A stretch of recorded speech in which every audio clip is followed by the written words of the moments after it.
Hello friends, आज हम लोग देखेंगे हमारे documentary letter of credit BFM portion का नेक्स्ट वीडियो, जिसमें कि हम लोग डिस्कस करेंगे यूसीपी 600। तो फ्रेंड्स, जो नया यूसीपी है उसका एक यहाँ पे हिस्टोरिकल बैकग्राउंड दिया हुआ है कि पहले जो था वो हमारा यूसीपी 500 था 2003 तक। उसके बाद फिर इसको चेंज किया गया 1 जुलाई 2007 से हमारा यूसीपी 600 जो है वो एप्लीकेबल है। तो मेन फीचर ऑफ यूसीपी 600 के लिए दिया हुआ यहाँ पे। तो फ्रेंड्स, जो हमारा नया यूसीपी 600 था उसमें 39 आर्टिकल्स हैं, जो कि यूसीपी 500 में 49 था, जिसको कि यहाँ पे ग्रुपिंग किया गया। ग्रुपिंग में देखिए इसको कैसे कैसे ग्रुप किया गया है। आर्टिकल 1 to 5 में definition, interpretation, independence of LCs and underlying contracts दिया गया है। 6 to 10 में availability, expiry date, place, obligations of issuing and confirming bank, advising credit and amendments दिए गए हैं। 11 to 17 में pre advised credit, nominated bank, reimbursement arrangements, complying presentation, original documents etcetera. 18 में commercial invoice, 19 to 27 में transport documents, 28 में insurance documents, 29 to 33 में extension, tolerance, partial and instalment drawing and hours of presentation, 34 to 37 में disclaimers, 38 to 39 में transferability and assignment of proceeds. तो total हमारे कितने articles हो गए? 39। तो अभी इसमें जो जो चेंजेस हुए फ्रेंड्स वो हमारे बुक में दिया हुआ है, तो हम लोग उसको 1 by 1 करके डिस्कस करेंगे। तो पहला जो है यूसीपी 600, इसका जो आर्टिकल 1 था उसमें ये बताया गया कि यूसीपी 600 जो है वो बाय डिफ़ॉल्ट जो है किसी भी एलसी में अप्लाई नहीं होता है, जो कि 1 जुलाई 2007 के बाद इशू हुए हैं।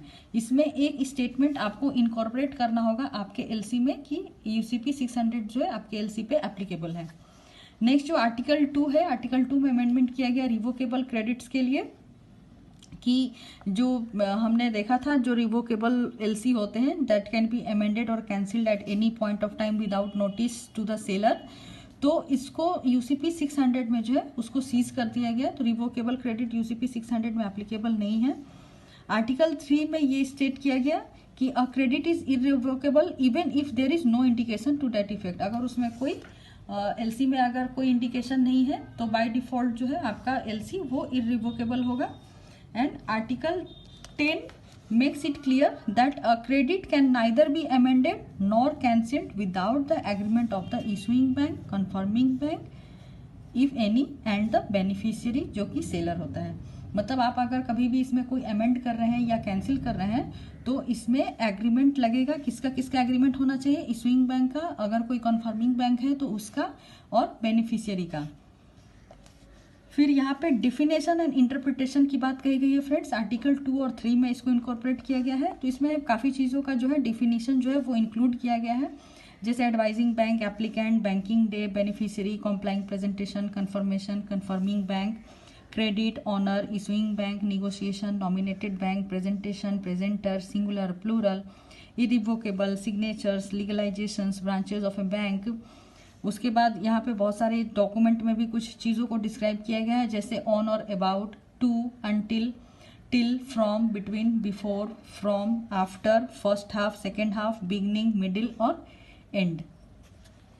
नेक्स्ट जो है आर्टिकल 9, आर्टिकल 9 में एडवाइजिंग ऑफ क्रेडिट के बारे में बताया गया है कि एडवाइजिंग बैंक जो है अंडर आर्टिकल 9 भी वो सिर्फ जो है ऑथेंटिसिटी को एडवाइस नहीं करेगा किसी भी एलसी की, उसको ये सर्टिफाई करना होगा कि जो भी डॉक्यूमेंट वो एडवाइस कर रहा है वो बेनिफिशियरी से जो उसको डॉक्यूमेंट मिले हैं वो दोनों ही सेम हैं। ये एडवाइजिंग बैंक को सर्टिफाई करके देना होगा।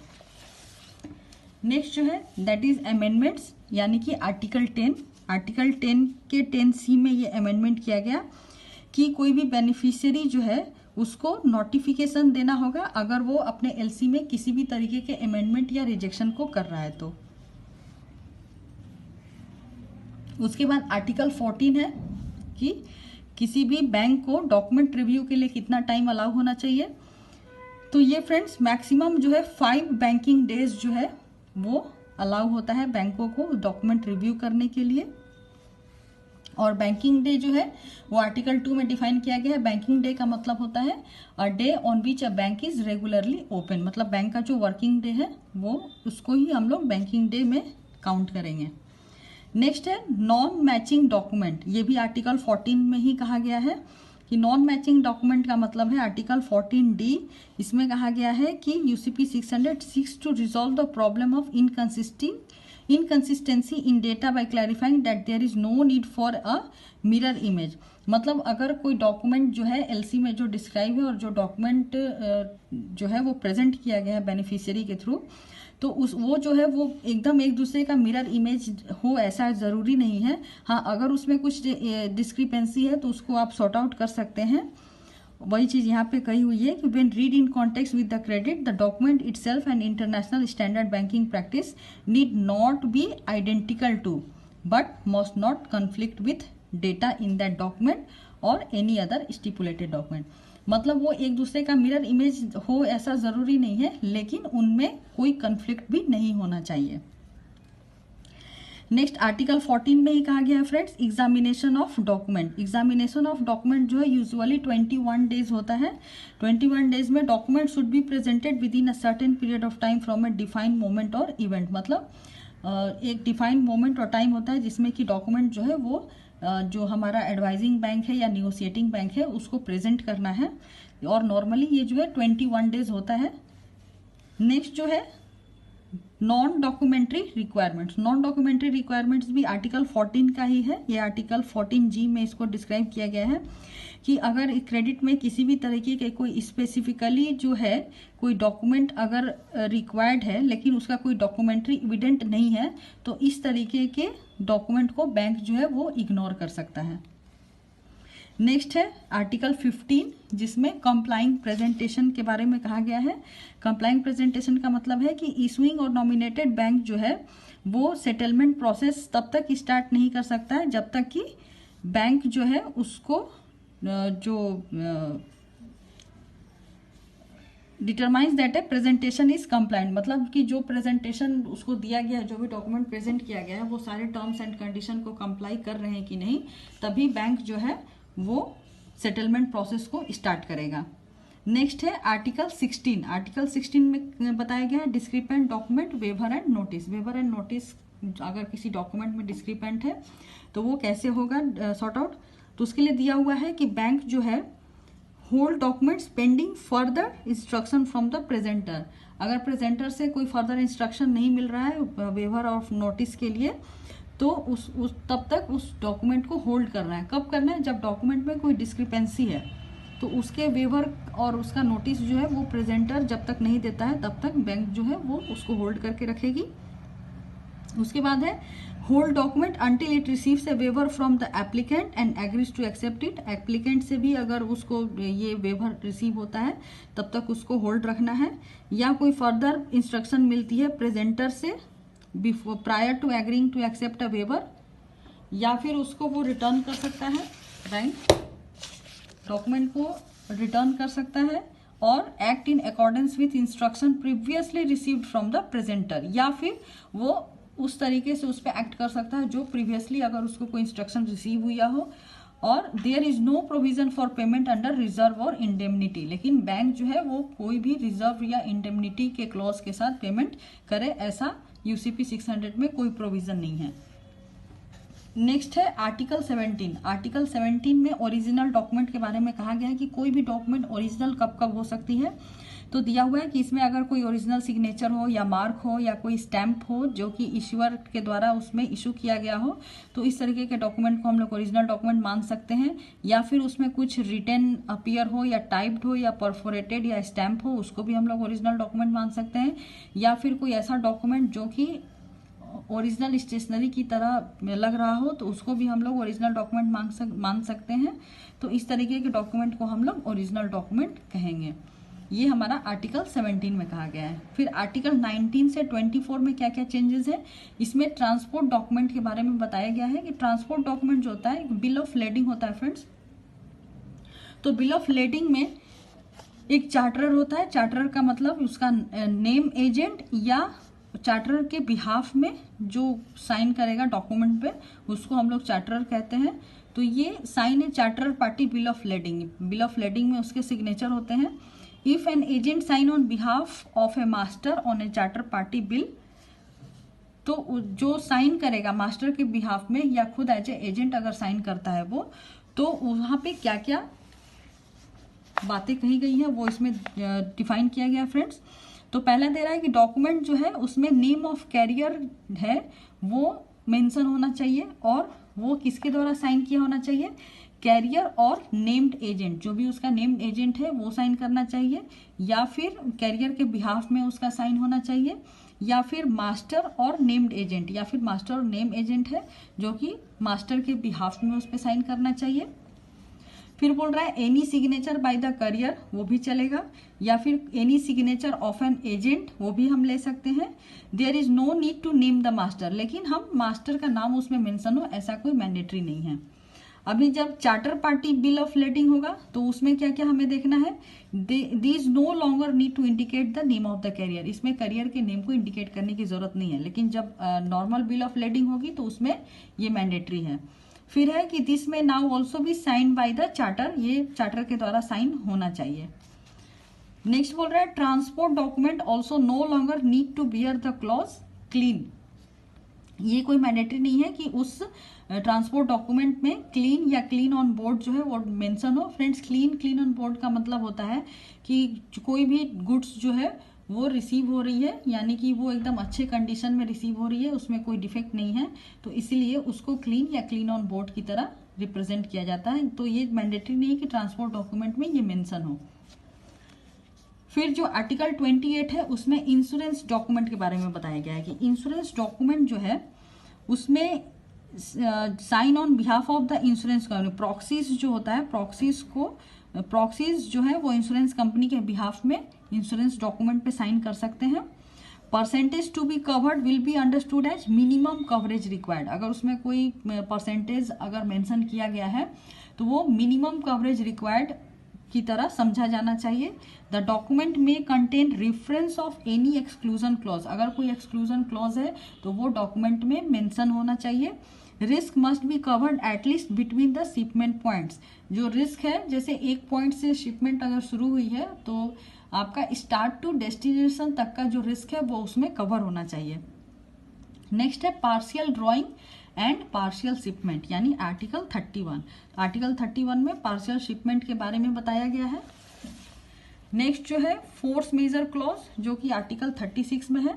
फोर्स मेजर क्लॉज के अंतर्गत ये कहा गया है कि बैंक जो है वो कोई भी एलसी को ऑनर या निगोशिएट नहीं करेंगे अगर ये फोर्स मेजर इवेंट की वजह से अगर एक्सपायर हो गई है तो।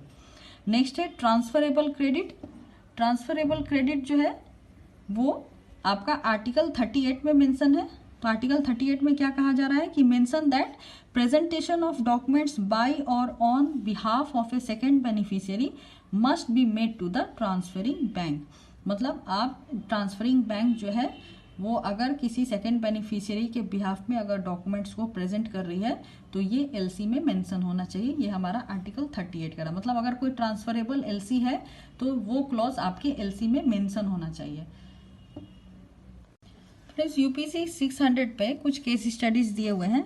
तो यहाँ पे देखिए बोल रहा है कि एप्लीकेंट जो है उसने एलसी को रिफ्यूज किया है। रिफ्यूज करने का रीजन क्या उसने दिया है कि पहला जो है goods not as per proforma invoice, और दूसरा उसने ऑब्जेक्शन दिया है कि ऑब्टेन स्टे और injection against the opening bank to honor payment of the document received under LC due to the reason that the beneficiary has not sent the goods as shown as mentioned in the contract or as given to understand। तो friends यहाँ पे जो article 5 है UCP TC 600 का, उसमें यह clearly stated है कि बैंक जो है वो सिर्फ डॉक्यूमेंट में डील करती है ना कि गुड्स एंड सर्विसेज में। तो इसीलिए यहाँ पे जो एप्लीकेंट ने जो ऑब्जेक्शन लगाया है कि वो जो गुड्स है वो एज पर प्रोफॉर्मा इनवॉइस नहीं है, लेकिन यहाँ पे क्या है कि there could be a breach in the contract between the buyer and the seller but the documents under LC could be preferably in compliance of the term of LC. यानी कि हमारे एलसी में जो भी टर्म्स एंड कंडीशंस थे, जो भी document present किए गए हैं वो सारे उसको कंप्लाई करते हैं परफेक्टली। तो हमारे डॉक्यूमेंट में कोई भी डिस्क्रिपेंसी नहीं है। ये जो भी ब्रीच इन द कॉन्ट्रैक्ट है ये बायर और सेलर के बीच में है। तो इसलिए making the issuing bank liable to pay और ऑनर, तो इशूइंग बैंक जो है वो सेलर को वो लायबल है पे करने के लिए या एलसी को ऑनर करने के लिए। नेक्स्ट जो केस स्टडीज है वो दे रहा है case of date of documents के डेट पे। तो यहाँ पे दे रहा है फ्रेंड्स कि बैंक ए जो है उसने एक एलसी इशू किया है जिसका डेट है 1 अक्टूबर 2009 और लास्ट डेट ऑफ शिपमेंट्स है एज पर एलसी 15 अक्टूबर 2009 और लास्ट डेट ऑफ निगोशिएशन है 31 अक्टूबर 2009। बेनिफिशियरी जो है वो डॉक्यूमेंट प्रेजेंट करता है बैंक बी को निगोशिएशन के लिए 5 अक्टूबर 2009 को, और जो डॉक्यूमेंट उसने दिए हैं उसमें शिपमेंट डेट ऑफ शिपमेंट जो है गुड्स का वो 30 सितंबर 2009 दिया हुआ है। ओपनिंग बैंक जो है उसको जब ये डॉक्यूमेंट रिसीव होते हैं तो वो नोटिस करता है क्या कि शिपमेंट जो है वो 30 सितंबर की डेट की है और इनवॉइस जो है वो 2 सितंबर के डेट का है, और इंस्पेक्शन सर्टिफिकेट, एनालिसिस सर्टिफिकेट और पैकिंग लिस्ट जो है उसकी डेट 25 सितंबर 2009 है। तो जो इशूइंग बैंक है उसको जब ये डॉक्यूमेंट मिलते हैं तो वो इसको रिजेक्ट कर देता है, और उसने रीज़न दिया इसको कि डॉक्यूमेंट में डिस्क्रिपेंसी है क्योंकि डॉक्यूमेंट जो है वो एलसी के डेट के पहले की है। तो फ्रेंड्स हमारा जो आर्टिकल 14 है वो डिस्क्राइब करता है कि document could be dated prior to the date of LC but should not be dated after the date of presentation. यानी कि एलसी के डेट के पहले का हमारा डॉक्यूमेंट हो सकता है लेकिन वो प्रेजेंटेशन के डेट के बाद का नहीं हो सकता है। तो यहाँ पे जो हमारा एलसी का डेट है वो 1/10/2009 है और शिपमेंट डेट जो है वो 30 सितंबर 2009 है और इनवॉइस जो है 2/9/2009 और बाकी के सारे सर्टिफिकेट 25/9/2009 के जो कि एलसी के डेट के पहले के हैं। तो यानी इस डेट के पहले के सारे डॉक्यूमेंट जो है वो वैलिड है। हाँ, उसका जो लास्ट डेट ऑफ निगोशिएशन है दैट इज 31/10/2009, अगर इसके बाद का अगर कोई वो डॉक्यूमेंट प्रेजेंट करता है तो वो वैलिड नहीं होगा, या फिर अगर वो 1/10/2009 के बाद का भी अगर कोई डॉक्यूमेंट प्रेजेंट करता है तो वो भी उसका वैलिड नहीं होगा। सॉरी फ्रेंड्स, अगर वो निगोशिएशन डेट के बाद प्रेजेंट करता है तो वो उसका वैलिड नहीं होगा। एलसी के डेट के बाद का हो सकता है, एलसी के डेट के वो प्रायर का भी हो सकता है, लेकिन उसका प्रेजेंटेशन डेट के बाद का डॉक्यूमेंट डेट नहीं होना चाहिए। तो यहाँ पे जो है वो L C did not provide for date of documents, the rejection by the opening bank is not as per UCPDC, यानी कि जो रिजेक्शन है वो एज पर यूसीपीडीसी नहीं है। नेक्स्ट है पार्शियल शिपमेंट। पार्शियल शिपमेंट का केस स्टडी है फ्रेंड्स, इसमें बता रहा है कि एक एलसी जो है जिसमें 1000 कार्टन्स जिसमें 15,000 पीस ऑफ शर्ट्स का एग्रीमेंट है तो उसको शिप करना है चेन्नई से दुबई के लिए। तो यहाँ पे पार्शियल शिपमेंट अलाउड नहीं है। तो बेनिफिशियरी क्या करता है, बेनिफिशियरी हैंड ओवर करता है 500 cartoon of shirt to the shipping company on 15 July 2009 and another 500 carton on 18 July 2009।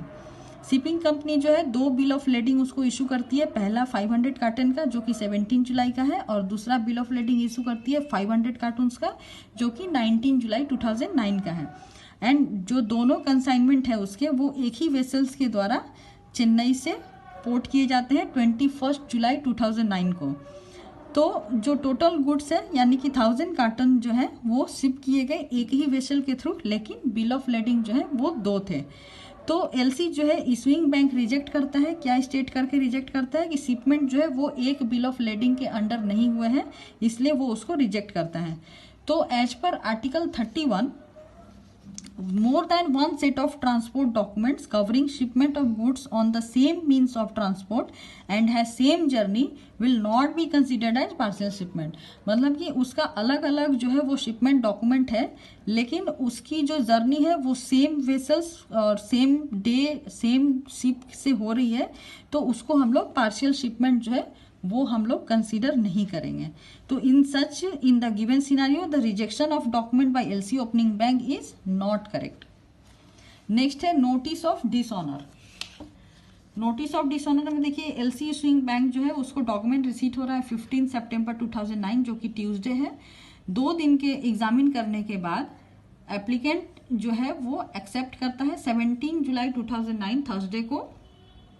उसके बाद एप्लीकेंट जो है उसको डॉक्यूमेंट में कुछ डिस्क्रिपेंसी मिलती है 22/9/2009 को जो कि ट्यूसडे है, stating that the documents need to be rejected as the bill of lading was not stamped with on board stamp and initial by the shipping company। उसने ये स्टेट किया कि बिल ऑफ लेडिंग जो है उस पर on board का stamp नहीं है और उस पर शिपिंग कंपनी का इनिशियल भी नहीं है। तो इशूइंग बैंक जो है वो स्विफ्ट मैसेज भेजती है रिजेक्शन के लिए निगोशिएटिंग बैंक को 23 सितंबर 2009 को। तो on receipt of Swift message from the issuing bank informing rejection of documents and discrepancy as informed by the applicant, negotiating bank referred the matter back to the opening bank stating that the message of refusal and notification of discrepancy was not received within the time period of 5 working days। जब Swift message जो है वो bank को मिलती है तो वो उसको रिफ्यूज कर देता है ये कहकर कि आपका जो रिजेक्शन जो आपने रेज किया है वो विद इन 5 वर्किंग डेज नहीं है। तो फ्रेंड्स आर्टिकल 16D जो है यूसीपी का, उसमें रिफ्यूजल एंड डिस्क्रिपेंसी जो है वो आपको 5th वर्किंग डे के क्लोजिंग आवर्स तक जो है वो रिप्रेजेंट कर देना है। तो यहाँ पे क्या है कि 23/9/2009 को स्विफ्ट मैसेज जो है भेजा जा रहा है। तो चूंकि 19 जुलाई और 20 जुलाई सैटरडे था और संडे था और 21 सितंबर को रमजान ईद की छुट्टी थी जो कि बैंकिंग हॉलीडे में काउंट होता है। तो इस वजह से 3 दिन जो है वो उसके एक्सक्लूड होते हैं और ठीक उसके नेक्स्ट डे यानी कि 23 को बैंक जो है वो उसको इन्फॉर्म करती है निगोशिएटिंग बैंक को। तो बैंक ने 5 डेज विद इन 5 डेज के अंदर ही उसको इन्फॉर्म किया है। तो यहाँ पे कोई भी रिजेक्शन का क्लॉज नहीं बनता है। तो बैंक ने जिसने कि उसको रिफ्यूज किया है डिस्क्रिपेंसी नोटिफिकेशन को तो वो फॉल्स है। नेक्स्ट केस स्टडीज है इंश्योरेंस के ऊपर। यहाँ पे दे रहा है कि एलसी जो है वो insurance from warehouse to warehouse है और उसका कवर जो है 110% ऑफ इनवॉइस वैल्यू है। तो यहाँ पे दे रहा है कि बैंक ए जो है निगोशिएट करती है और फॉरवर्ड करती है डॉक्यूमेंट को जिसका कि इनवॉइस वैल्यू जो है USD 17920 है under a multimodal transport documentation combined bill of lading dated 15 सितंबर 2009 to the opening bank under the said LC. The insurance enclosed to the document is for USD 20,000 and is dated 17 September 2009. तो as पर article 28 of UCP insurance जो है वो always 110% of invoice value होना चाहिए, लेकिन जो एलसी जो है उसमें डेट जो है वो ट्रांसपोर्ट डॉक्यूमेंट के डेट के पहले का नहीं होना चाहिए। तो यहाँ पे must not be dated prior to the date of transport document.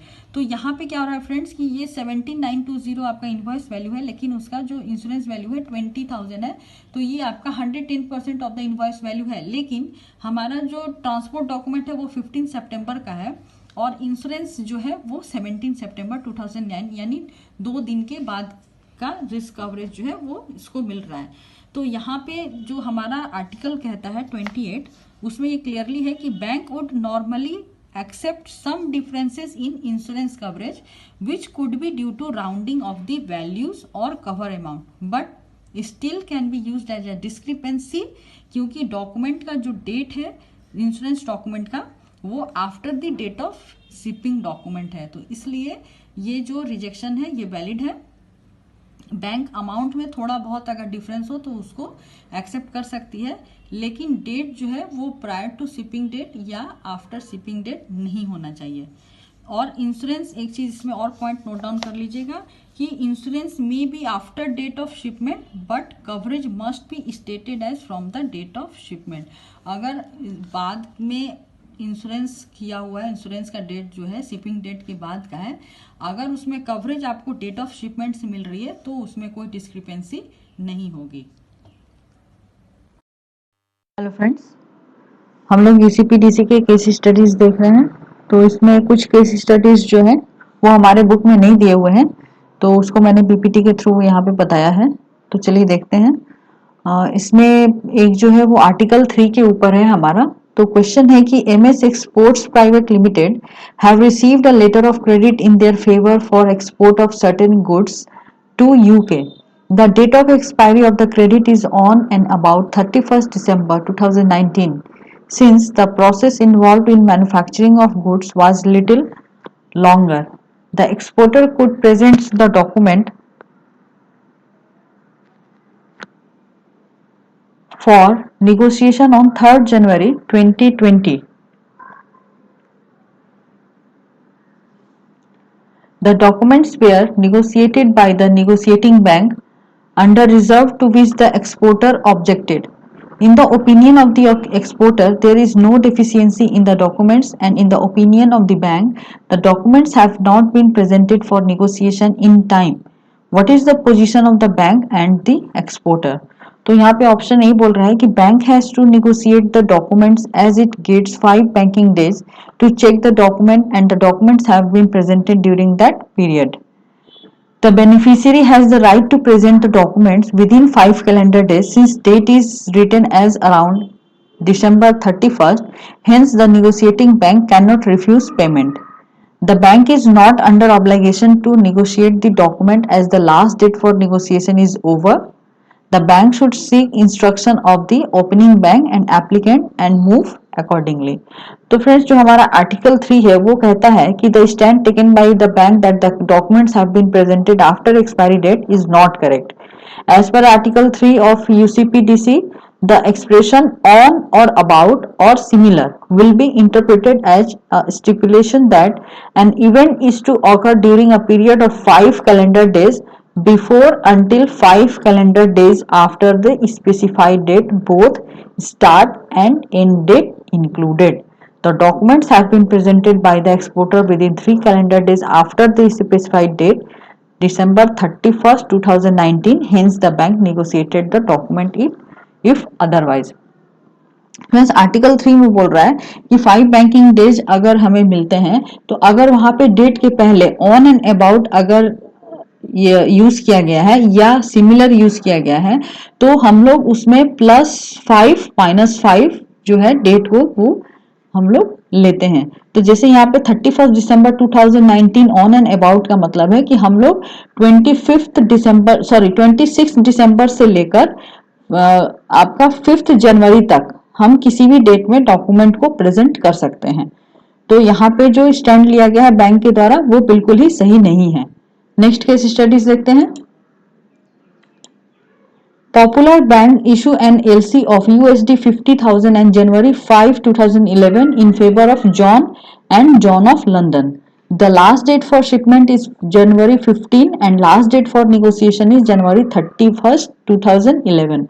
The goods were shipped on January 2nd, 2011 and documents were presented for shipment by the beneficiary for negotiation to Southall Bank on January 14, 2011, which were negotiated on January 16, 2011.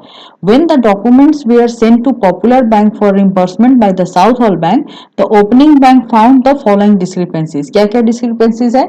The date of shipment was January 2nd, 2011, while the date of LC was January 5, 2011.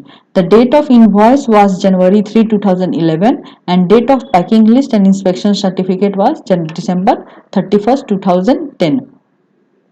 The opening bank returned the document to the negotiating bank.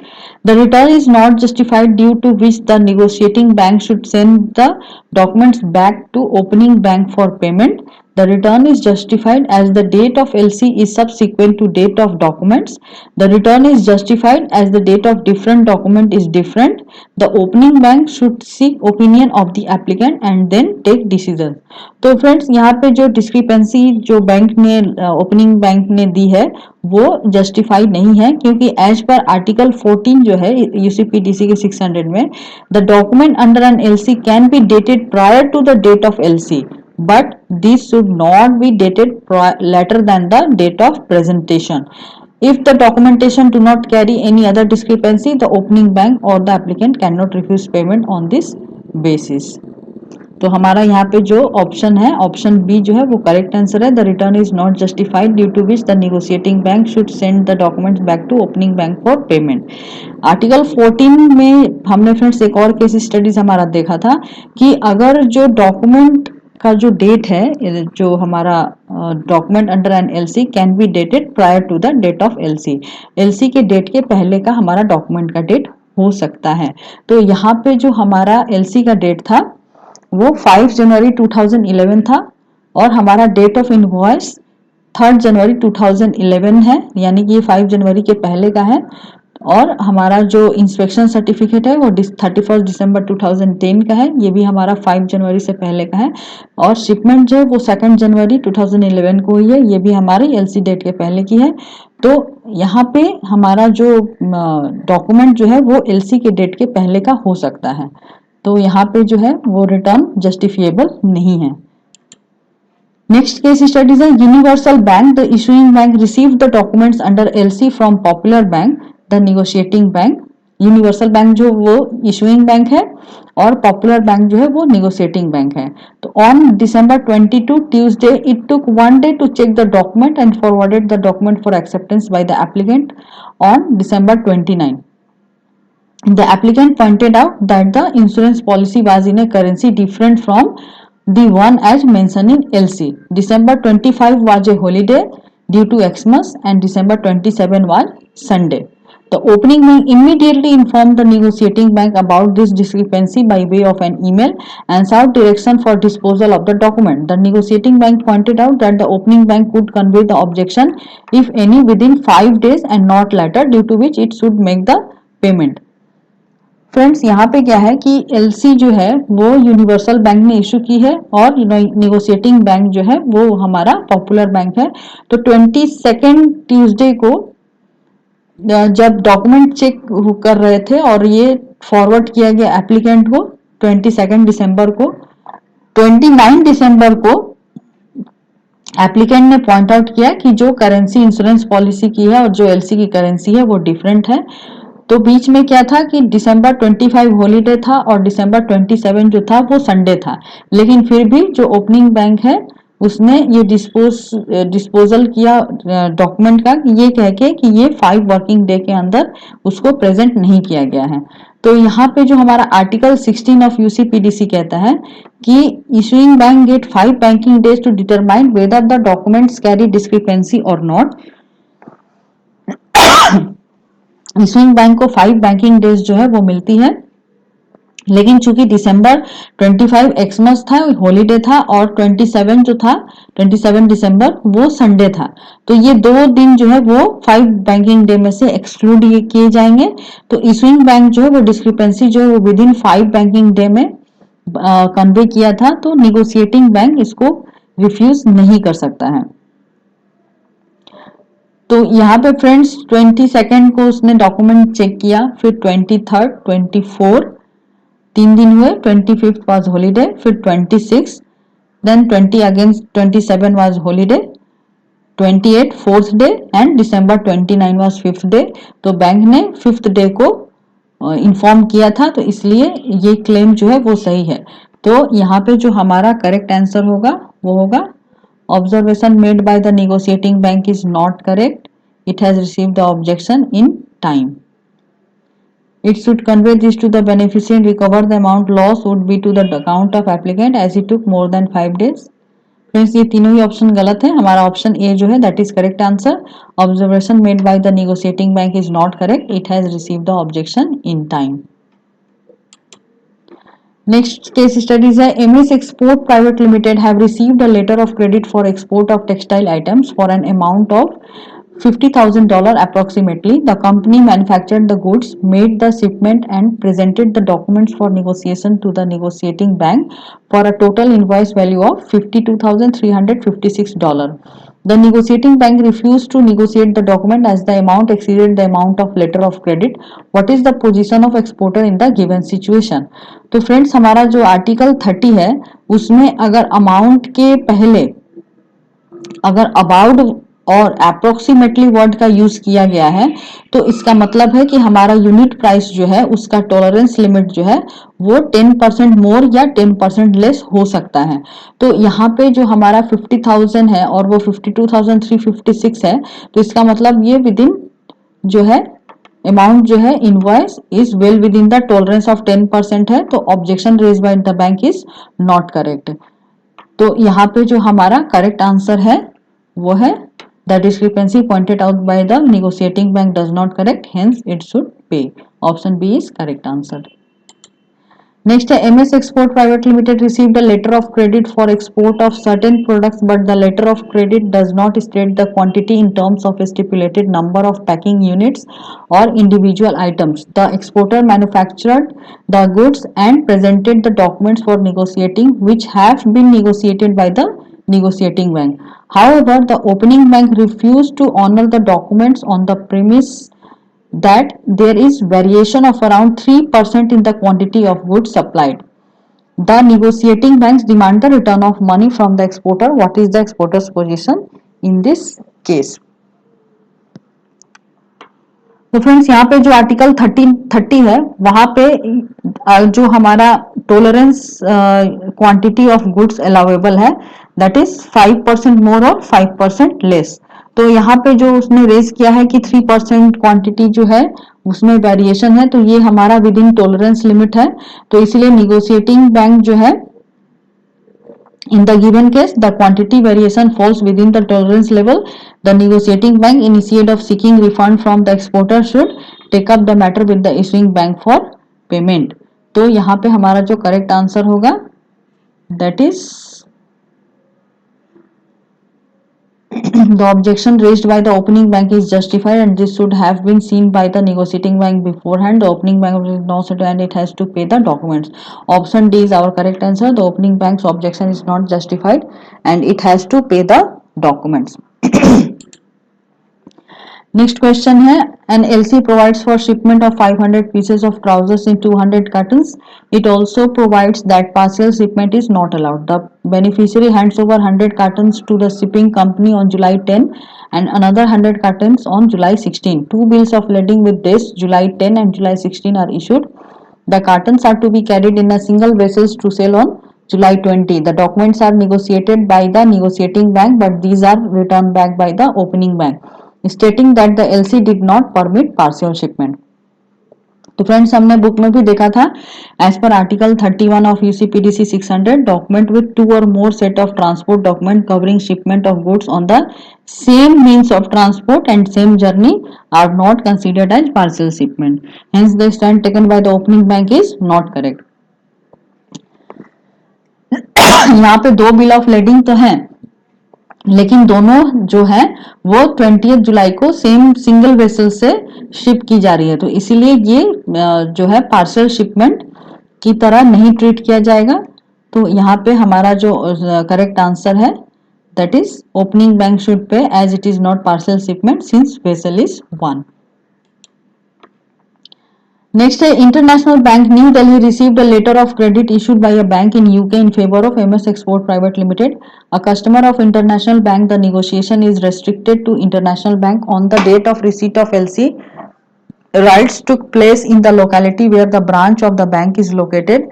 As a result, the LC could not be advised by the bank to the exporter immediately. Later on, when the situation became normal, the bank advised the LC to the exporter, but by that time the expiry date for negotiation of documents had expired.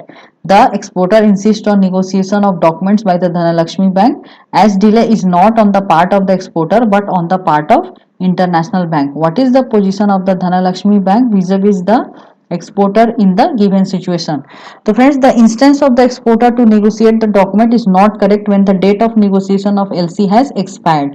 As per Article 36 of UCPDC, a bank assumes no liability or responsibility for the consequences arising out of the interruption of its business by act of God, riots, civils, commotions, insurrection, wars, action of terrorism, or by any strike or lockouts or any other causes beyond its control.